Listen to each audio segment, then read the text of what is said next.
క్రైస్తవం మతం కాదంట. క్రైస్తవ్యం మతం కాదు. మతం అని బైబిల్లో ఎక్కడా కూడా చెప్పబడదు. నేనొక్కనే దేవుణ్ణి, నేనొక్కనే మార్గంను, నేనొక్కనే సత్యము, నిగ్రహారాధన చేయకూడదు అని చెప్పేసి అనే రైట్ కూడా మనకు లేదు కదా. విగ్రహారాధన చేయకూడదు కాబట్టి యేసుప్రభు బొమ్మలు ఉంచకూడదు, శిల్వ బొమ్మలు ఉంచకూడదు. అవి కూడా విగ్రహాలే కదా. ఆ బొమ్మను ఆరాధిస్తే అది విగ్రహారాధనే అవుతుంది. రాముని నమ్ముకున్న వాళ్ళు స్వర్గం పోతారా, పరలోకం పోతారా? అలా నేను చెప్పాను అనుకోండి, అది కాంట్రవర్సీ అవుతుంది.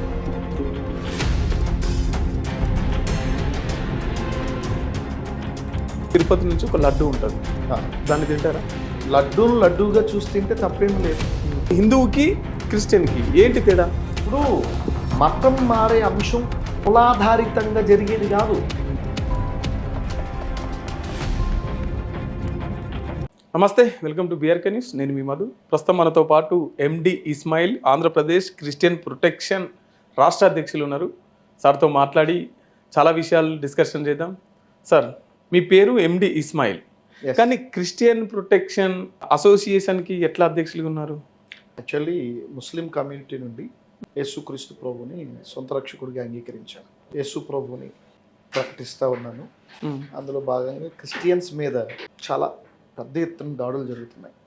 ఎందుకోసమని ముస్లింలో నుండి క్రైస్తవులుగా మారారు? యాక్చువల్లీ ఒక పాస్టర్ గారు వచ్చి యేసు ప్రభు గొప్ప దేవుడు ఇట్లా అని చెప్తే మేము యేసు ప్రభుని సొంత రక్షకుడిగా అంగీకరించలేదు.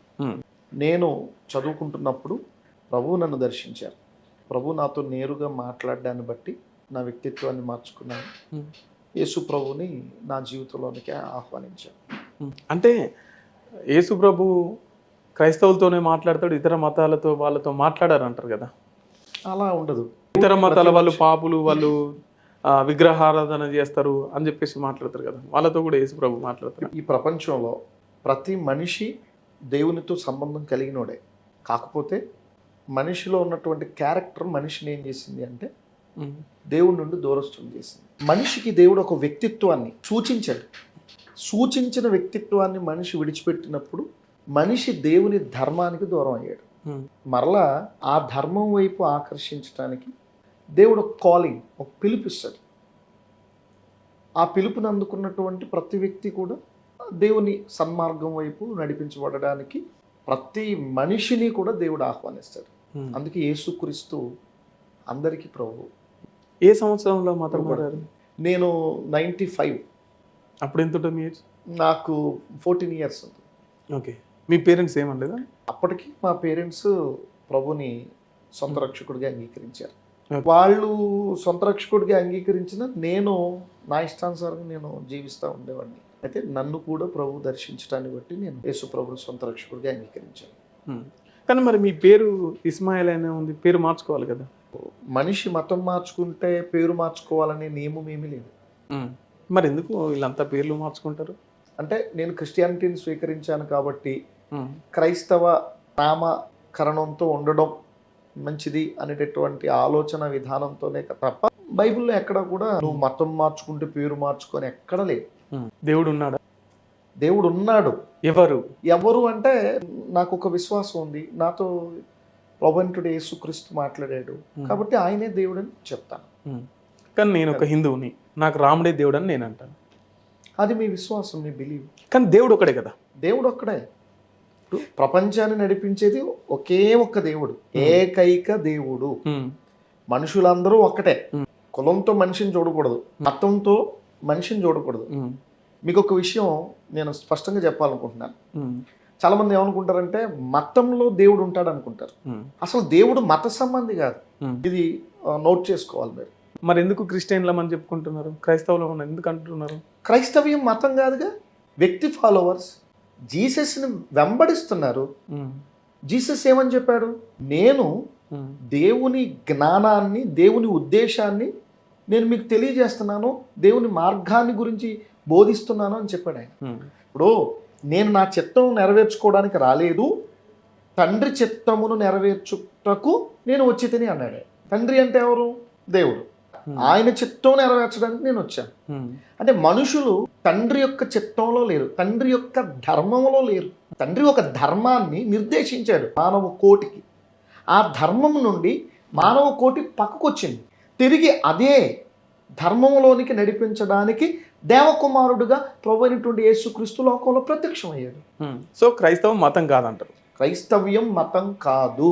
మతం అని బైబిల్లో ఎక్కడా కూడా చెప్పబడదు. ఇప్పుడు మీరు రిలీజియన్ అని ఏదైనా సర్టిఫికెట్లో కానీ ఏదైనా పత్రంలో రాస్తారు కదా, రిలీజియన్ అంటే ఏం రాస్తారు మరి దాకా? ఈ దేశానికి ఒక చట్టం ఉంది, ఈ దేశానికి ఒక రాజ్యం ఉంది. రాజ్యాంగ సూత్రాల ప్రకారంగా ఒక మనిషి దేవుణ్ణి ఎందులోండి చూస్తున్నాడు? రాజ్యాంగం గుర్తించిన మతంలోండి చూస్తున్నాడు. కానీ దేవుడు మతంలో ఉన్నాను అని చెప్పుకోలేదు. కానీ ఈ దేశ చట్టం మతంలోనే దేవుడు ఉన్నాడని చెప్తుంది. మరి అలాంటప్పుడు నేనొక్కనే దేవుణ్ణి, నేనొక్కనే మార్గమును, నేనొక్కనే సత్యము, నేనొక్కనే జీవము అని చెప్పేసి విగ్రహారాధన చేయకూడదు అని చెప్పేసి అనే రైట్ కూడా మనకు లేదు కదా. వేదాల్లో కూడా విగ్రహారాధన చేయకూడదు అనే విషయం ఋషులు చెప్పారు. ఆ విషయం మీకు తెలుసా? వేదాల్లోనే విగ్రహారాధన తప్పని ఉంటుంది. దైవత్వం విగ్రహంలో ఉండదు అనేటటువంటిది దేవుని యొక్క కాన్సెప్ట్. నేను విగ్రహంలో ఉండేవాడిని కాదు, నేను అంతటా ఉంటాను. ఇప్పుడు ఆయన ఇక్కడ కూడా ఉన్నాడని. మరి ఆదివారం ఆదివారం చర్చిలకు కూడా ఎందుకు ఇంటికానే ఉండి ప్రార్థన చేసుకుంటే అయిపోతుంది కదా. ఇప్పుడు దేవుని పేరట ఒక సమాజంగా కూడుకుని అక్కడ వచ్చినటువంటి భక్తులందరికీ కూడా మంచిని గుర్చినటువంటి దైవ ఉపదేశం ఉంది కదా. ఆ ఉపదేశాన్ని ఉపదేశించేటటువంటి సిచ్యువేషన్ ఉంది కాబట్టి, ఉపదేశ జ్ఞానం పొందాలి కాబట్టి దైవం పేరట ఒక చోట కూడుకోవడం అనేటటువంటిది బైబిల్లోనే చెప్పబడినటువంటి అంశం. అది విగ్రహారాధన చేయకూడదు కాబట్టి యేసుప్రభు బొమ్మలు ఉంచకూడదు, శిలువ బొమ్మలు ఉంచకూడదు. అవి కూడా విగ్రహాలే కదా. మరి ఎందుకోసమని శిలువను పెట్టి విగ్రహాలను పెట్టి యేసుప్రభు బొమ్మలను పెడతారు? ఇప్పుడు శిలువ పెట్టడం, యేసు ప్రభు బొమ్మలు పెట్టడం అనేటటువంటిది నిజమైనటువంటి క్రైస్తవుడు ఎవరు కూడా ఆ బొమ్మల నుండి ఆ బొమ్మను ఆరాధిస్తే అది విగ్రహారాధనే అవుతుంది. ఇప్పుడు రాముని నమ్ముకున్న వాళ్ళు స్వర్గం పోతారా, పరలోకం పోతారా? అలా నేను చెప్పాను అనుకోండి, అది కాంట్రవర్సీ అవుతుంది. ఎందుకంటే నన్ను నమ్ముకుంటే పరలోకానికి మార్గము, నన్ను నమ్మితే తప్ప పరలోకానికి ఏ మార్గం ద్వారా చేరలేదు అంటారు కదా.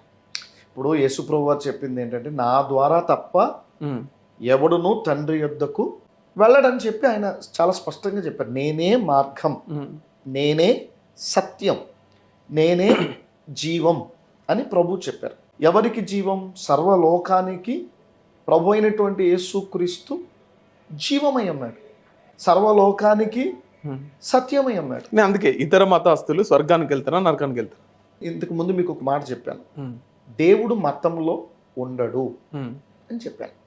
ఋషులు కూడా సత్య మార్గాన్ని అన్వేషించారు.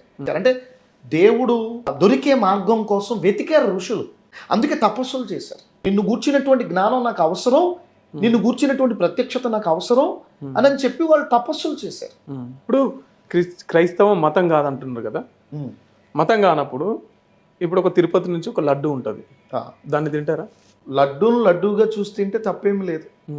లడ్డూలో ఏదో దైవశక్తి ఉంది అనేటటువంటి నమ్మకంతో తినేవాళ్ళు, అది వారి నమ్మకం, అది వారి విశ్వాసం. మీరు తింటారా? తిరుపతి నుంచి ఒక లడ్డూని తెచ్చిస్తే మీరు తింటారా? ఇప్పుడు మీరు ఎక్కడి నుంచి అయినా తీసుకురండి, ఇవ్వండి. మీరు నాకు మామూలుగా అది ఒక లడ్డూగా ఇస్తున్నారు, నేను లడ్డూగానే తీసుకుంటాను దాన్ని. నేను ప్రసాదంగా తీసుకోను కదా. నా ముందు మీరు ఏదైనా పెట్టారనుకోండి, దేవుని పేరట ప్రార్థన చేసుకుని తింటాను నేను. కానీ దాన్ని ఇతర మతస్థులు పూజించిన దాన్ని తినొద్దు, దాన్ని తింటే నరకం పోతాం అని చెప్పేసి మాట్లాడుతారు. ప్రతి మతానికి ఒక నియమం ఉంటుంది, ప్రతి మతానికి ఒక ధర్మం ఉంటుంది కదా. ధర్మం అంటే ఏంటి? సిద్ధాంతం. అవును, ఓకే. ఆ చట్టాన్ని, ఆ నియమాన్ని ఆ ధర్మంలో ఉన్నటువంటి వాడు గౌరవించాలి, పాటించాలి. అది పాటించినప్పుడు ఆ ధర్మాన్ని ఫాలో అవుతున్నటువంటి వ్యక్తి కాలేడు కదా. అయ్యప్ప భక్తులు ఉన్నారు, వాళ్ళు మాల వేసుకుంటారు, దీక్షలో ఉన్నాడు, నా ఇంటికి వస్తాడు, నేను ప్రేమతో నాకు తోచింది నా ఇంట్లో చేసింది పెడతాను, తింటాడు. ఏమంటాడు ఆయన?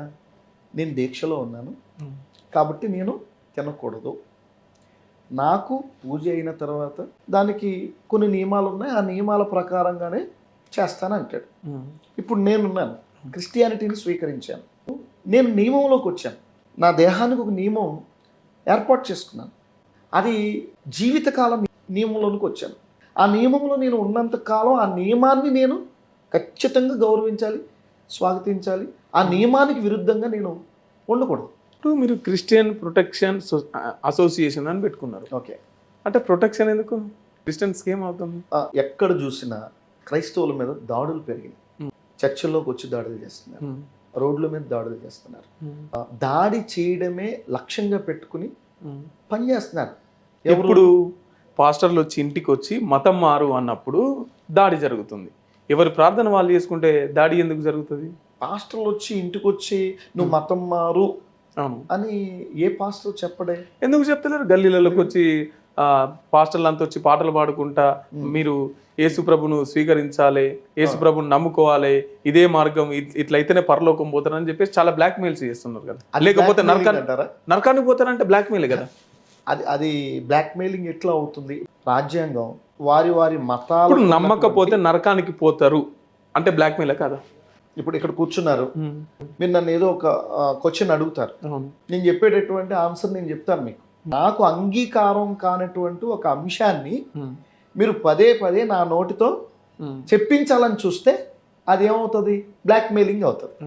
నువ్వు ఇలా చెప్తావా చెప్పవా అని చెప్పేసి అంటే అది బ్లాక్ మెయిలింగ్ అవుతుంది.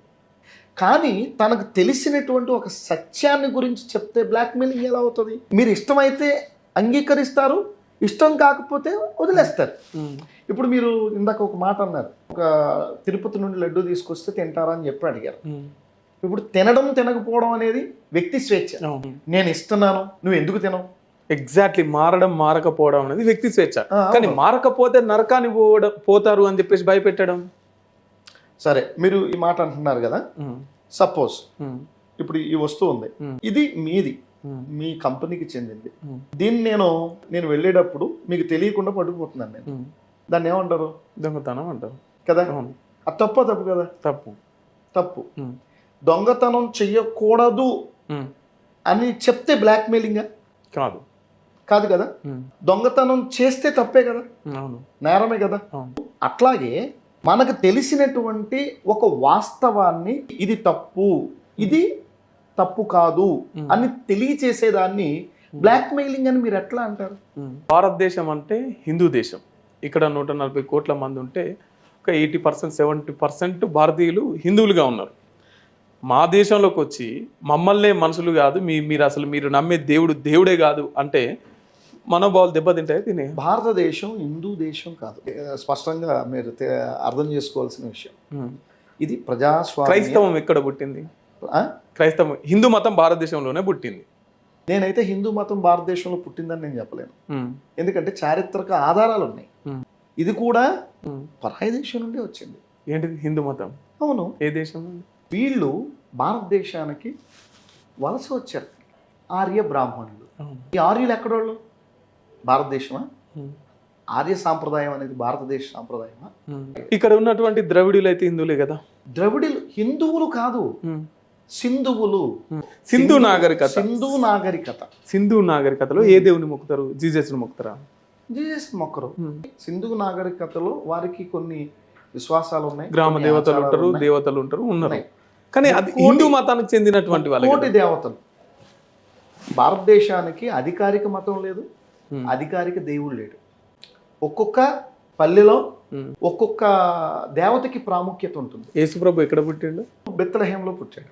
ఏ దేశంలో? ఇజ్రాయెల్, యెరూషలేం. కానీ రాముడు ఇక్కడే పుట్టిండు, కృష్ణుడు భారతదేశంలోనే పుట్టిండు. రాముడిని గురించి హిందుత్వంలోనే భిన్నాభిప్రాయాలు ఉన్నాయి. ఆయన ఒక రాజు, ఆయన ఒక చక్రవర్తి, దేశాన్ని పరిపాలించినటువంటి వ్యక్తి. రాముడు మనిషే కానీ దేవుడు కాదు అనేటటువంటి విషయాన్ని చాలామంది హైందవులే ఒప్పుకుంటున్నటువంటి సత్యం. యేసుక్రీస్తు మనిషా దేవుడా? దేవకుమారుడు దేవుడు అవుతాడు కదా. దేవకుమారుడు దేవుడు, కానీ మనుషులలో తిరిగి మనుషులతో ఉన్నాడు కదా, మనిషి రూపం ఉన్నది కదా. ఆయన తల్లి తండ్రి కలయిక ద్వారా పుట్టినటువంటి వ్యక్తి కాదు. ఆయన పరిశుద్ధాత్మ ద్వారా గర్భము ధరింపబడినటువంటి వాడే.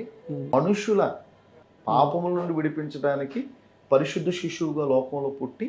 అట్లా సాధ్యమేనా? ఇద్దరి కలయిక లేకుండా ఒక మనిషి పుట్టడం అనేది సాధ్యమేనా? దేవునికి సమస్తము సాధ్యమే. బైబిల్ ఏమని చెప్తుంది? ఉమ్, ఆయన నోటి మాటతో ఈ భూమండలాన్ని సృష్టించడం చెప్తుంది, ఉమ్, ఆకాశ వైశాల్యాన్ని సృష్టించడం చెప్తుంది. ఉమ్, దేవునికి అసాధ్యమైంది ఏముంది? ఉమ్, ఆయన మట్టిని తీసుకుని బొమ్మను చేసి బొమ్మలో ప్రాణాన్ని పెట్టాడని బైబిల్ చెప్తుంది. కాబట్టి దేవునికి సమస్తం సాధ్యం. స్వర్గం నరకం ఉందా? ఉంది. ఎక్కడ, ఏ గ్రహం మీద ఉంది? నరకం అనేటటువంటిది భూమికి కింద భాగంలో ఉందని బైబిల్ చెప్తుంది. ఉమ్, స్వర్గం అనేటటువంటిది ఉమ్, ఆకాశ మహాకాశాల్లో ఉమ్. ఉంది అని బైబిల్ చెప్తుంది. భూమి కింద చాలా కిలోమీటర్ల వేల లోతులో కూడా ఆ రంధ్రాలు పెట్టి చూసినారు. అక్కడెక్కడ కూడా మీరు అన్నట్టు నరకం లేదు. అన్ని 9 గ్రహాలు ఉన్నాయి. 9 గ్రహాల వరకు కూడా మనిషి చేరుకున్నాడు రాకెట్ల ద్వారా. అక్కడ కూడా ఎక్కడ పరలోకం లేదు. సో మీరు చెప్పే పరలోకం ఎక్కడ ఉంది? పరలోకం అనేటటువంటిది మనుషులు చూడదగినది కాదు కదా. చూడదగినది కాదన్నప్పుడు మీకు ఎట్లా తెలుసు? దైవికమైనటువంటి ప్రత్యక్షత. ఎవరు ఎవరు చూసి ఎవరు చెప్పారు? ఎవరు చూసి చెప్తాను. ఇప్పుడు మీరున్నారు, మీ ఆత్మను మీరు చూడగలుగుతున్నారా? లేదు. మనం బ్రతికి ఉన్నామంటే ప్రాణం, శరీరం, ఆత్మ, ఈ 3 కలిసి ఉంటేనే మన యొక్క ఉనికి ఈ భూమి మీద ఉంది. ఎప్పుడైతే మనిషి తన ప్రాణాన్ని శరీరంలో నుండి విడిచిపెడతాడో అప్పుడు మనిషి నిర్జీవంగా మారిపోతాడు కదా. ఈరోజు నాతో మాట్లాడిస్తుంది నాలో ఉన్న ఆత్మ మాట్లాడిస్తుంది. నా ఆత్మను నేను చూడగలుగుతున్నాను? చూడగలగట్లేదు. నేనే మాట్లాడుతున్నా. ఒకవేళ నేను చనిపోతే అణువులుగా పరమాణువులుగా ఈ మట్టిలో కలిసిపోతాం. ఇంకా నేను స్వర్గానికో నరకానికో వెళ్తామని నేను అనుకోవట్లేదు. అట్లా నాకు ఎవరు చూసిన వాళ్ళు చెప్పట్లేదు. మేము పోయించినాం అది బాగుంది, మేము పోయించినాం అది బాగాలేదు అని చెప్తే ఎవరైనా నమ్మే వాళ్ళం కావచ్చు. ఇప్పుడు స్పిరిచువల్ లైఫ్కి ప్రకృతి సంబంధమైనటువంటి జీవితానికి చాలా వ్యత్యాసం ఉంటుంది. అంటే స్పిరిచువల్ విషయాలు ప్రకృతి సంబంధమైనటువంటి జీవితంతో కంపేర్ చేస్తే అది అర్థం కాదు. ఆత్మ సంబంధమైన విషయాలు ఆత్మ సంబంధులకే అర్థమవుతాయి. ప్రకృతిని ఆరాధించే వాళ్ళకి అర్థం కాదు. క్రైస్తవంలో కులం ఉందా? క్రైస్తవ్యంలో కులం లేదు. మరి ఎందుకోసం అని మాకు రిజర్వేషన్ కావాలి? కులాన్ని మాకు అట్లనే ఉండాలి, కులం లేకుండా ఉంటే మేము ఒప్పుకోమని చెప్పేసి ఫైట్ చేస్తున్నారు. భారతదేశంలో కులం ఉంది, క్రిస్టియానిటీలో కులం లేదు. భారతదేశంలో ఒక మనిషిని కులంతోనే గుర్తిస్తారు. ఇక్కడ కులంతోనే గుర్తిస్తున్నారనే కదా మతం మారేది. అప్పుడు హిందువుకి క్రిస్టియన్కి ఏంటి తేడా? ఇప్పుడు మతం మారే అంశం కులాధారితంగా జరిగేది కాదు, దైవికమైనటువంటి ప్రత్యక్షత. అట్లా కాదు. నేను I'm Dalit for suppose, I'm Dalit. Okay, Hindu మతంలో ఉన్నప్పుడు కూడా నన్ను దళితునిగానే గుర్తించారు. క్రైస్తవంలోకి వెళ్ళినా కూడా దళితునిగానే గుర్తించి చూస్తున్నప్పుడు ఇక నేను మతం ఎందుకు మారాల్సిన అవసరం ఏమున్నది? మతానికి కులానికి సంబంధం లేదు బ్రదర్. క్రిస్టియానిటీని గురించి చెప్తాను నేను. అంటే ఇతర అంశాల జోలికి నేను పోను. క్రిస్టియానిటీ మతం కాదు మొట్టమొదటి విషయం. మనిషికి జీవన విధానాన్ని బోధించేటటువంటి న్యాయ సంబంధమైన జీవన విధానం అంతే. అంటే మనిషి ఎటువంటి క్రమశిక్షణ కలిగి బ్రతకాలి, తనకున్నటువంటి హద్దులేంటి, తను ఏం చేయాలి, ఏం చేయకూడదు, మానవ ధర్మంలో దేవుడు మనిషికి సూచించినటువంటి పద్ధతి ఏంటి అనేది గుర్తించటమే క్రైస్తవ విధానం. అందుకే యేసుప్రభు వారు ఒక మాట అంటారు, క్రీస్తు మీ కొరకు బాధపడి మీ కొరకు ఒక మాదిరి ఉంచిపోయానని రాయబడి. అంటే మనం ఎలా బ్రతకాలి అనేటటువంటి దాని మీద ఒక మాదిరి చూపించి వెళ్ళాడు. సాటి మనిషిని ఎలా గౌరవించాలి, సాటి మనిషిని ఎలా ప్రేమించాలి, సాటి మనిషి పట్ల ఎంత బాధ్యతగా ఉండాలి, ఎటువంటి సేవా దృక్పథాన్ని కలిగి ఉండాలి అనేటటువంటి అంశాలు ఆయన చేశాడు, చూపించాడు. నువ్వు ఇలా నడవాలి అని చెప్పాడు. ఇలా నడిస్తేనే నువ్వు దేవుడి మార్గంలో ఉన్నవాడు అవుతావు అని చెప్పాడు. దీనికి భిన్నంగా బ్రతికేవాడు ప్రతివాడు కూడా దేవుడు నియమించిన ధర్మానికి విరుద్ధంగా బ్రతికేవాడని చెప్పాడు. ఇప్పుడు కులానికి మతానికి సంబంధం లేదన్నప్పుడు మరి మేము ఈ కులంలోనే ఉంటామని ఎందుకు అంటున్నారు? ఈ రాజ్యాంగం ఉంది కదా, ఈ రాజ్యాంగం ఈ దేశంలో ఉన్నటువంటి పౌరుడికి దేశ రాజ్యాంగ సంబంధమైనటువంటి కొన్ని హక్కులు ఇచ్చింది. ఆ హక్కుల్ని మనం ఎలా చెప్పొచ్చు అంటే ఆస్తి, పౌరుడికి ఇచ్చినటువంటి ఆస్తి. రాజ్యాంగ ప్రకారంగా ఈ దేశంలో ఉన్నటువంటి ప్రతి పౌరుడు సహోదరుడే కదా. భారతదేశము నా మాతృభూమి, భారతీయులందరూ నా సహోదరులు అని చెప్పి మనం ప్లెడ్జ్ చెప్తున్నాం కదా. Yeah. అంటే భారతీయులందరూ ఒక కుటుంబానికి చెందిన వాళ్ళు, మనుషులంతా సమానమే అంటారు. సమానం అని చెప్తుంది. ఆ సమానంలో నుండి కొన్ని హక్కులు ఇచ్చింది. సపోజ్ దళితులు ఉన్నారు, బ్యాక్వర్డ్ క్యాస్ట్, వీళ్ళకి రాజ్యాంగంలో కొన్ని హక్కుల్ని కల్పించింది. అది రాజ్యం ఇచ్చిన హక్కు. రాజ్యం ఇచ్చిన హక్కుని నేను ఎందుకు వదులుకోవాలి? దేనికి వదులుకోవాలి? అదే చట్టం, అదే రాజ్యాంగం మతం మారితే, క్రైస్తవంలోకి పోతే మీకు ఎస్సీ హోదా రద్దు అంటుంది. మీరు ఇప్పుడు రాజ్యాంగం ప్రకారం గౌరవం చెప్పున్నట్టు మాట్లాడుతున్నారు కదా, అదే రాజ్యాంగం ఇచ్చిన తీర్పు కదా. 1950 జనవరి 26న అమల్లోనికి వచ్చినటువంటి రాజ్యాంగంలో, రాజ్యాంగ సూత్రాల్లో అటువంటి అమైన్మెంట్ అనేటటువంటిది పొందుపరచబడలేదు. ఆర్టికల్ 341 క్లాజ్ 1 క్లాజ్ 2 పారా 3 ఒకటి చేర్చారు. ఎప్పుడు? 1950 ఆగస్టు 10వ తారీఖున కేవలం దళిత క్రైస్తవులకు, అంటే దళితుల్లో నుండి మతం మారినటువంటి వాళ్ళు ఎవరైతే ఉన్నారో వాళ్ళకి ఈ రిజర్వేషన్ బెనిఫిట్ లేకుండా క్రిస్టియానిటీని స్వీకరిస్తే నీకు రిజర్వేషన్ పోతుంది, నీకు ఎస్సీ స్టేటస్ పోతుంది, నువ్వు హిందుత్వంలో ఉంటేనే ఎస్సీ స్టేటస్ ఉంటుంది అని చెప్పి అన్యాయమైనటువంటి అమైన్మెంట్ని ఎవరు చేశారు? ఒక్క కలం పోటుతో బాబు రాజేంద్ర ప్రసాద్ దళితులకు అన్యాయం చేశాడు. రాజ్యాంగంలో మత స్వేచ్ఛ ఉంది కదా, మత స్వేచ్ఛ లేని వాళ్ళు ఎవరో తెలుసా అండి? దళితులు. మిగతా అన్ని వర్గాలకు ఉంది, బీసీలకు ఉంది, ఓసీలకు ఉంది, అన్ని వర్గాలకు చెందినటువంటి కమ్యూనిటీస్కి ఉంది. ఒక బీసీ కాపు అనుకుందాం, క్రిస్టియన్ అయ్యాడు, కులం పోతుందా? క్రిస్టియన్లో కులం ఉండదు అంటున్నా, పోవాలి కదా. ఇప్పుడు కాపు కులం పోతుందా? పోదు. జగన్మోహన్ రెడ్డి అని పెట్టుకున్నాడు. అదే కమ్మ క్రైస్తవ కమ్మ క్రిస్టియన్స్ ఉన్నారు, వారికి కులం పోతుందా? మరి ఎస్సీలు క్రిస్టియన్స్ అయినంత మాత్రాన మరి వీళ్ళకి ఎందుకు కులం తీసేశారు? ఇది అన్యాయం కదా.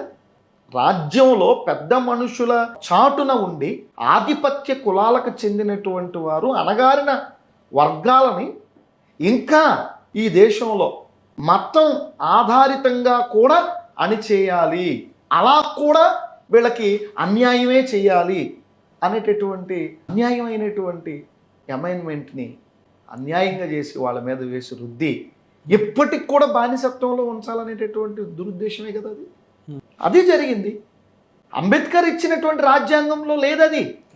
1950 ఆగస్టు 10వ తారీఖున ఒక అన్యాయమైనటువంటి కలంపోటుతో దళితులకి అన్యాయం చేశారు. డిస్క్రిమినేషన్ అనేటటువంటిది ఇక్కడ కూడా జరిగింది. ఇంకొక విషయం మీకు చెప్పనా, మీరు మాట్లాడితే మతం మార్చుకోండి అని మీరు అంటున్నారు, బలవంతంగా మతంలోనికి లాగాలని చూస్తున్నారు అని అంటున్నారు. అసలు బలవంతంగా దళితుల్ని హిందూ మతంలో ఉంచాలని కాదా రాజ్యాంగంలో అంబేద్కర్ పొందుపరచినటువంటి అంశాన్ని పొందుపరిచారు? ఎవరు ఆశ చూపించి ఈరోజు హిందూ మతంలో ఉంచాలని చూస్తున్నారు? ఇష్టం లేని వాడిని బలవంతంగా రిజర్వేషన్ల ఆశ చూపించి ఈ రిజర్వేషన్ కోసమైనా ఆడు ఉంటాడు అని చెప్పే కదా ఆ పరిస్థితిని అమలు చేశారు. ఇది అన్యాయమే కదా. ఆ రోజేమో గుళ్ళోకి రానివ్వాలి. ఆ రోజు అసలు దళితుడికి దేవుడే లేడు. 18th సెంచరీలో దళితులకి దేవుడే లేడండి. దేవుణ్ణి లేకుండా చేశారు. దేవుణ్ణి లేకుండా చేసినటువంటి సమాజంలో మిషనరీసు భారతదేశానికి వచ్చి డిస్క్రిమినేషన్కి గురైనటువంటి వాళ్ళని హక్కును చేర్చుకుని వాళ్ళని ప్రేమించారు, వాళ్ళకి బట్టలు ఇచ్చారు, వాళ్ళ పిల్లలకి చదువులు చెప్పారు, వాళ్ళకి వైద్యం అందించారు, మనిషిగా చూశారు. కానీ ఆనాడు ఉన్న మతం, ఇప్పుడు మనం గొప్పగా చెప్పుకుంటున్న హిందూ మతం వాళ్ళని మనుషులుగా చూడలేదే, పశువుల కంటే హీనంగా చూసిందే. సరైనటువంటి తిండి గుంజలు కూడా హిందూ మతం వాళ్ళకి అందించలేదే. వాళ్ళు వీధులంటే నడుచుకుంటూ వెళుతుంటే తాటాకులు కట్టుకుని తిరగాల్సినటువంటి పరిస్థితి ఏర్పడిందే. వాళ్ళకి గుడ్డ కట్టుకునే స్వేచ్ఛ ఉందా? చెప్పులు దొడుక్కునే స్వేచ్ఛ ఉందా? పశువు కంటే హీనంగా చూశారు. ఇంకెక్కడుంది? మీరు ఏ దళితులకైతే ఆనాడు అన్యాయం చేశారో, బాబాసాహెబ్ అంబేద్కర్ గారు జనవరి 26న ఇచ్చినటువంటి రాజ్యాంగాన్ని కూడా తప్పుదావ పట్టించేటటువంటి విధంగా మీరు మరలా 7 నెలల తర్వాత అన్యాయమైనటువంటి ఆర్టికల్ని తీసుకుని వచ్చి అందులో ఒక కలంపోటును చొప్పించి ఈ దళిత జాతులకి అన్యాయం చేయలేదా? అప్పుడు ఏ అన్యాయం జరిగిందో అదే అన్యాయం ఇలాంటి అంశాల ద్వారా ఇప్పుడు కూడా అదే చేస్తున్నారు. ఇష్టం లేని చోట బలవంతంగా ఉండమని, నువ్వు ఇక్కడ ఉంటేనే నీకు ఇది అని చెప్పి ఆశ చూపిస్తున్నారు. అంటే ఇప్పుడు ఎవరు తప్పు చేస్తున్నారు? తప్పు వీళ్ళేగా చేస్తున్నారు. అంటే వాళ్ళ ఉద్దేశం ఏంటంటే మీరు ఇది కాదనే పోతున్నారు కదా, మళ్ళీ ఇక్కడ ఉన్న ఫలాలు మీకెందుకు అనేది. ఇప్పుడు ఫలాలు ఇచ్చారు, ఏం చూపించి ఇచ్చారు? వాళ్ళ క్యాస్ట్ కులాన్ని బట్టి ఇచ్చాను. వాళ్ళ వెనకబాటు తనాన్ని ఆధారంగా ఇచ్చారు. 7 నెలల తర్వాత అందులో మతాన్ని ఎందుకు చూపించారు? అంబేద్కర్ రాసిన రాజ్యాంగంలో మీరు ఆర్టికల్ 341 చదవండి. మతం ఆధారంగా ఇచ్చిందా? చూపించండి మీరు. క్లాజ్ 1లో కానీ క్లాజ్ 2లో కానీ మతం ఆధారంగా చూసి రిజర్వేషన్ ఇమ్మని చెప్పిందా? వాళ్ళ వెనకబాటుతనం ఆధారంగా చూసి రిజర్వేషన్ ఇమ్మని చెప్పిందా? లేని దాన్ని పారా 3ని ఎవరు తీసుకొచ్చారు? పార్లమెంట్ ఆమోదించిందా? ఒక అన్యాయమైనటువంటి అమైన్మెంట్ని తీసుకొచ్చి, ఒకప్పుడు ఏ అన్యాయం అయితే ఆధిపత్య కులాలు దళితులకు చేసినాయో అదే అన్యాయాన్ని ఈ రిజర్వేషన్ల ఆధారంగా వాళ్ళకి చేయాలి అని చెప్పి ఆ అన్యాయమైన అమైన్మెంట్తో ఈరోజు ఇప్పటికి కూడా దాడి. ఈరోజు దళితులు గౌరవంగా బ్రతుకుతున్నారు. గౌరవంగా బ్రతుకుతున్నటువంటి వారికి అసలు గౌరవంగా బ్రతకడమే ఇష్టం లేదన్నట్టుగా వ్యవహరిస్తున్నారు. ఇప్పటికి కూడా కొంతమంది రాజకీయ నాయకులు ఫుల్ కోటు, హాఫ్ కోటు అని చెప్పి మాట్లాడుతున్నారంటే దాన్ని ఏమనాలి? అది అగ్రకుల అహంకారం అనాలా? కోటు వాళ్ళే వేసుకోవాలా? ఇంకెవరు వేసుకోకూడదా? అంటే వాళ్ళు వేసుకునే బట్ట మీద కూడా కామెంట్ చేస్తున్నారంటే ఆ అహంకారం ఎంత తలకెక్కితే అలా మాట్లాడతారు? అది ఎంత తప్పండి అది. అంటే దళితులు మీ ముందు గౌరవంగా బ్రతకూడదు, మీ ముందు హుందాగా కనబడకూడదు, వాళ్ళ స్టేటస్ పెరగకూడదు. సరే, ఎస్సీలకి రిజర్వేషన్లు ఇచ్చేసాం, దళితులే వాళ్ళ స్థితి మార్చుకునేటటువంటి విధంగా రాజ్యం ఎంతో సహకరిస్తుంది అని చెప్తున్నారు. స్వతంత్రం వచ్చి 76 సంవత్సరాలు అయింది. మీకున్న ఫ్యాక్టరీలు దళితులకు ఉన్నాయా? దళితులు పారిశ్రామికవేత్తలు అయ్యారా? దళితులు ఈనాటికి కూడా గుమస్తాలుగాను ఎటువంటి ప్రాతినిధ్యం లేని, లేకపోతే ప్రాధాన్యత లేని ఉద్యోగాల్లోనే కదా వాళ్ళు ఉన్నది. కాబట్టి ఈ దేశంలో అణగారిన వర్గాలుగానే ఉన్నాయి. ఆధిపత్య వర్గాలు ఇప్పటికీ కూడా ఆధిపత్యం చేస్తూనే ఉన్నాయి. అది ఏ మతమైనా. రైట్. చివరిగా ఏం చెప్పాలనుకుంటారు పబ్లిక్? చివరిగా నేను చెప్పేది ఏంటంటే, భారతదేశంలో మెయిన్ ఇప్పుడు ప్రపంచ దేశాలు మనిషిని కులంతో చూడవు. కేవలం ఈ నల్లోడు తెల్లోడు అనేటటువంటి భేదం ఉందేమో కానీ కుల భేదాలు లేవు అక్కడ. కానీ ఈ దేశం కులంతో కొట్టుకు చేస్తుంది, మతంతో కొట్టుకు చేస్తుంది. మనిషి కుల మతాలకు వేరుగా ఆలోచించి సమసమాజ స్థాపన జరగాలి అంటే ముందు రాజకీయ నాయకుల ఆలోచన విధానం మారాలి. స్వార్థపూరితమైనటువంటి రాజకీయాల కోసం కులాన్ని వాడుకుంటున్నారు, మతాన్ని వాడుకుంటున్నారు. కులం మతం అనేటటువంటి అంశాలని పక్కన పెట్టి మనిషిని మనిషిగా చూసి, మనిషికి కావలసిన కనీస అవసరాల మీద దృష్టి పెట్టి, సాటి మనిషిని మనిషిగా గౌరవించగలిగిన నాడే నిజమైన సమాజాన్ని మనం చూడగలం. అటువంటి సమాజం రావాలని మేము కోరుకుంటాం. క్రిస్టియానిటీ కూడా అదే సమానత్వాన్ని బోధిస్తుంది. క్రిస్టియానిటీ కులంలో నుండి మనిషిని చూడదు. రెడ్డ, కమ్మ, లేకపోతే వెలమ, లేకపోతే కాప, లేకపోతే ఎస్సీనా అని చూడదు. క్రిస్టియానిటీ ప్రేమను పంచుద్ది. అంటే నేను మనిషిగా చూస్తుంది. నీ అవసరం ఏదో అది తీర్చాలనుకుంటుంది. అది అటువంటి సేవే జరిగింది భారతదేశంలో. క్రిస్టియానిటీ భారతదేశానికి వచ్చి ఏం నష్టం చేసింది? భారతీయ పౌరులు విద్యావంతులు అవడానికి కృషి చేసింది. భారతీయ పౌరులకు అన్ని విధాల విద్య, వైద్యం, ఆరోగ్యం, ఇలాగా అన్ని రకాలైనటువంటి సహకారాన్ని క్రైస్తవ మిషనరీలు భారతీయ పౌరులకు అందించారు. వాళ్ళు ఎప్పుడు నీ కులం ఏంటని అడిగి చదువు చెప్పలా. నీ కులం ఏంటని అడిగి వైద్యం చేయలే. మనిషిని మనిషిగా చూసి మనిషికి సపోర్ట్ చేశారు. ఈరోజు అటువంటి ప్రేమతత్వం కలిగినటువంటి ఈ క్రైస్తవ్యాన్ని చూచి ఈ హిందూ భావజాలం కలిగి కులంతో మనిషిని చూసి, కులంతో మనిషిని పైకి తీసుకొచ్చి, కులంతో మనిషిని అణగదొక్కేసేటటువంటి భావజాలం కలిగినటువంటి మనుషులకి భయం ఎక్కడేస్తుంది అంటే, అరే ఇక్కడ హెచ్చు తగ్గులు లేవు, అందరిని ఒకలాగానే చూస్తారు. ఇటువంటి ఆలోచన విధానంతో ఈ విశ్వాసం మన భారతదేశంలో ముందుకు వెళితే రేపొద్దున్న మన ఆధిపత్యం దెబ్బతింటుంది. మనల్ని లెక్క చేసేవాడు ఉండడు. వీళ్ళు చైతన్యవంతులు అయిపోతున్నారు. ఈ చైతన్యం వైపు, ఈ మత విశ్వాసానికి సంబంధించిన ఈ బోధలు ఈ చైతన్యం వైపు జనాన్ని తీసుకెళ్తున్నారు. కాబట్టి ఈ చైతన్యం రాకూడదు, వస్తే మన ఆధిపత్యానికి దెబ్బ తగులుతుంది అనేటటువంటి ధోరణితో ఈరోజు సమాజంలో మత విద్వేషాన్ని పురుకొల్పుతున్నారు. మతం ఆధారితంగా రాజకీయాలు చేస్తున్నారు. మతం ఆధారితంగా మనుషుల్ని విభజిస్తున్నారు. క్రిస్టియానిటీ విభజన లేని సమాజాన్ని కోరుకుంటుంది, సమానత్వంతో కూడిన సమాజాన్ని కోరుకుంటుంది. చివరిగా నేను చెప్పేది ఒకటే, ఈ దేశంలో ప్రతి పౌరుడు సమానత్వంతో కూడినటువంటి సమాజాన్ని స్వాగతించాలి. థ్యాంక్ యూ అండి, మీ విలువైన సమయాన్ని కేటాయించి మంచి సందేశాన్ని ఇచ్చారు. థ్యాంక్ యూ అండి. సో చూసారు కదండి, ఇది వాళ్ళ స్పెషల్ పాడ్కాస్ట్. చూస్తూనే ఉండండి BRK న్యూస్. Thank you.